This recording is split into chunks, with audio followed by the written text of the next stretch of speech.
Hello everyone. In this video tutorial, we will guide you on how to tag someone on Instagram story. So let's dive right in.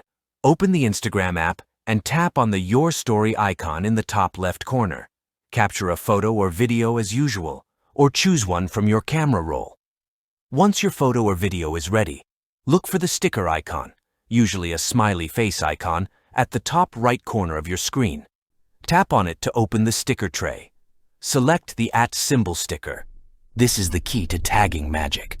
Now, type in the username of the person you want to tag. Instagram will offer suggestions as you type, so finding the right person is a breeze. Once you see the correct username pop up, tap on it to select them.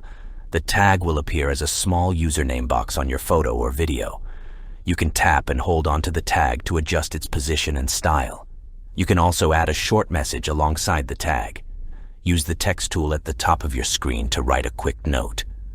Once you're happy with your tagged masterpiece, tap the Send to button at the bottom right corner.